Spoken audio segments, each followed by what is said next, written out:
Good morning students. आज मैं आप लोगों को आपके पाठ्य पुस्तक के पाठ 8 कर्तव्य पालन एकांकी पढ़ाने जा रही हूँ। प्रस्तुत एकांकी के रचनाकार सुश्री राम नरेश त्रिपाठी जी हैं। राम नरेश त्रिपाठी जी का जन्म उत्तर प्रदेश के जौनपुर जिले के कोयरीपुर नामक गांव में सन 1881 ईस्वी में हुआ था। इनकी प्रारंभिक शिक्षा जौनपुर में हुई। इनकी प्रमुख कृतियां हैं मिलन, पथिक, मानसी, स्वप्न, वीरांगना, वीरबाला, लक्ष्मी, सुभद्रा, जयंत, प्रेमलोक, तुलसीदास और उनकी कविता हिंदी साहित्य का संक्षिप्त इतिहास आलोचना प्रमुख है। इनका निधन सन 1962 में हुआ। इस एकांकी के माध्यम से जो लेखक हैं वो हमें अपनी कर्तव्य का पालन सत्य, निष्ठा और ईमानदारी से करना चाहिए, यही सीख देना चाह रहे हैं। लोभ रहित होकर अपने कर्तव्य का पालन करने वाला ही सच्चा सेवक होता है। वन रक्षक अपनी ईमानदारी और कर्तव्य निष्ठा से राजा का विश्वास किस प्रकार जीत लेता है, इस नाटक के माध्यम से लेखक ने हमें यही समझाने की कोशिश की है। तो चलिए अब हम इस एकांकी को पढ़ते हैं। इस एकांकी के जो मुख्य, इस नाटक के जो मुख्य पात्र हैं वो है राजा, वन रक्षक और दरबारी। और स्थान कौन सा है बेटा?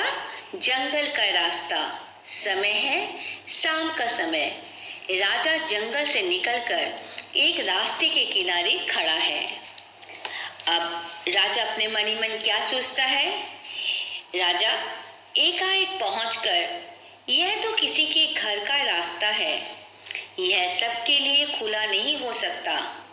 खड़े खड़े होठों पर उंगली रखकर मैं राजा हूँ। आश्चर्य है, अंधेरा मेरी कुछ भी परवाह नहीं करता, वह बढ़ता ही जा रहा है। मामूली आदमी की तरह मैं भी भूल और भटक सकता हूँ। पूरब, पश्चिम, उत्तर, दक्षिण दिशाएं भी जो मेरा आतंक मानती थी, इस समय सब चुप हैं। दरबार में बढ़ बढ़ कर बातें करने वाली मेरी बुद्धि इस समय नहीं बता सकती कि मैं किधर जाऊं। इस समय तो किसी भिखमंगे का कुत्ता भी मुझे भौंक सकता है, और वह भिखमंगा मिले तो मुझे सलाम भी न करे। और ये बढ़िया बढ़िया चमकीले कपड़े, ओह, मुझे बहुत भारी लग रहे हैं। आज मेरा सारा अभिमान मुझे झूठा जान पड़ रहा है। ऐसा सोच के वो हंसने लगे। अच्छा हुआ, मुझे पता तो चल गया कि मैं वास्तव में राजा ही नहीं, मनुष्य भी हूँ। इतने में उन्हें किसी की आहट सुनाई पड़ी। कोई आ रहा है। मुझे क्या करना चाहिए? क्या कुछ राजापन दिखाऊं? नहीं नहीं, फेंको इस राजापन के ढोंग को। मनुष्य होने का लाभ लेते हैं। ओके, अब इसके बाद किसकी आहट आती है? कौन आता है? वन रक्षक प्रवेश करता है। वन रक्षक, आज मैं बदमाश को पकड़ पाया। तुम कौन हो? राजा, मैं बदमाश नहीं, तुमको विश्वास दिलाता हूँ। वन रक्षक, अच्छी बात है, किसने बंदूक चलाई? राजा, मैंने नहीं चलाई। वन रक्षक तिरस्कार के स्वर में, तुम झूठ बोलते हो। राजा मन में, झूठ बोलता हूँ? कैसे दुख की बात है कि मैं राजा होकर एक अपराधी की तरह सुन रहा हूँ। तुम मेरी बात का विश्वास करो भाई, मैंने बंदूक नहीं चलाई। वन रक्षक, अच्छा अच्छा, इधर आओ। तुमने राजा के एक हिरन को गोली मारी, क्या नहीं मारी? राजा, नहीं, सचमुच नहीं, मैं खुद राजा का बहुत सम्मान करता हूँ। मैंने भी गोली की आवाज सुनी है और मुझे भय है कि कुछ चोर या डाकू जंगल में छिपे हुए हैं। वन रक्षक, मुझे यकीन नहीं। खैर, तुम कौन हो और तुम्हारा नाम क्या है? राजा गंभीर होकर, मेरा नाम? वन रक्षक, हाँ, तुम्हारा नाम। तुम्हारा कोई नाम तो होगा ही, क्या नहीं है? तुम कहाँ रहते हो और करते क्या हो? राजा, इस प्रश्नों के उत्तर देने का मुझे अभ्यास नहीं है। वन रक्षक, हो सकता है, पर यही प्रश्न हैं जिनके उत्तर देने में सच्चे आदमी को डर नहीं लगता। खैर, अगर तुम अपने बारे में कोई साफ उत्तर नहीं देना चाहते हो तो मत दो, मगर तुम जाना कहाँ चाहते हो? चलो, मैं तुमको बाहर निकालाऊं। राजा क्षुब्ध होकर, तुम किस अधिकार से? वन रक्षक जोश के साथ, मैं राजा का वन रक्षक पुंडरीक हूँ, इस अधिकार से। राजा गौर से देखकर, पुंडरीक? वन रक्षक अकड़ के साथ, जी हाँ, पुंडरीक, किसी आदमी को जिस पर मुझे शक होता है और जब तक वह अपना परिचय जितना तुमने दिया है उससे अधिक नहीं देता, मैं इस राह से नहीं जाने देता। राजा, अच्छी बात है भाई, मुझे बड़ी खुशी हुई कि मेरी तरह तुम भी राजा के एक अच्छे अफसर हो। अगर तुम विश्वास करो। वन रक्षक, नहीं, तुम विश्वास के पात्र नहीं हो। राजा, मैं राजा का एक अफसर हूँ। मैं राजा के साथ इस जंगल में शिकार खेलने आया था और यहाँ राह भूल गया हूँ। जंगल में मुझे रात हो गई और मैं घर से बहुत दूर पड़ गया हूँ। वन रक्षक, इसमें सच्चाई की कमी है। अगर तुम शिकार को निकले थे तो तुम्हारा घोड़ा कहाँ है? राजा, घोड़ा थककर गिर पड़ा, मैंने उसे छोड़ दिया। वन रक्षक, यदि मैं तुम्हारी बात का विश्वास न करूं? राजा, मैं झूठ नहीं बोलता भले आदमी। वन रक्षक, वाह वाह, दरबार में रहते हो और झूठ नहीं बोलते।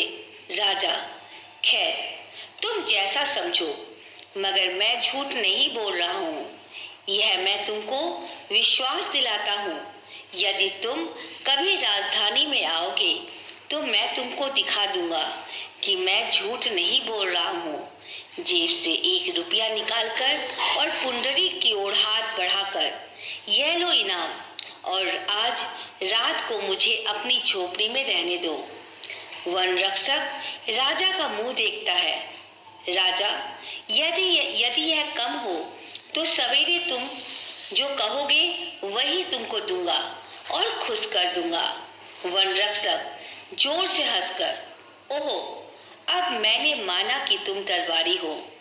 आज के लिए तो एक छोटी सी रिश्वत और कल के लिए एक बड़ा सा वादा, एक ही सांस में दोनों। मगर मेरे दोस्त, पुंडरीक दरबारी नहीं है। राजा क्रोध में, तुम एक नीच आदमी हो। जबान संभाल कर नहीं बोलता, मैं तेरे बारे में अधिक जानना चाहता हूँ। वन रक्षक लापरवाही से, तू और तेरे शब्द को इस तरह लापरवाही से मत फेंको। मैं भी उतना ही भला आदमी हूँ जितने तुम हो।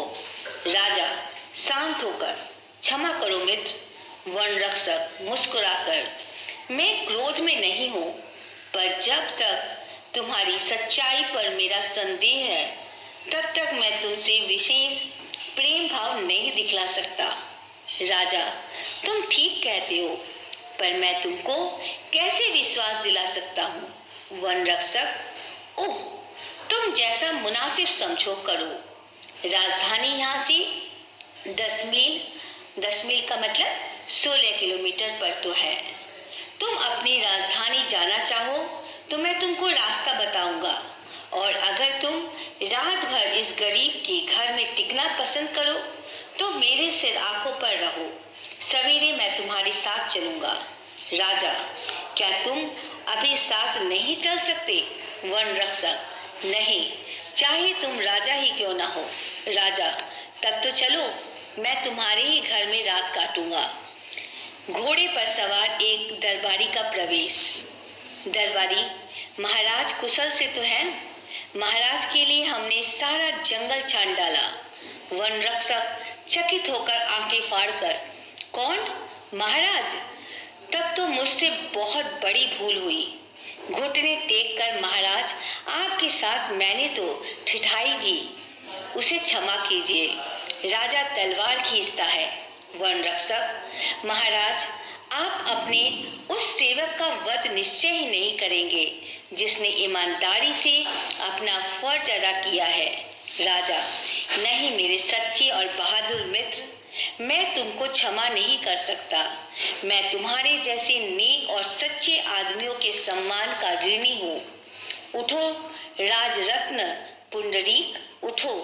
अपनी पदवी का प्रमाण और मेरी प्रसन्नता का चिन्ह यह तलवार लो।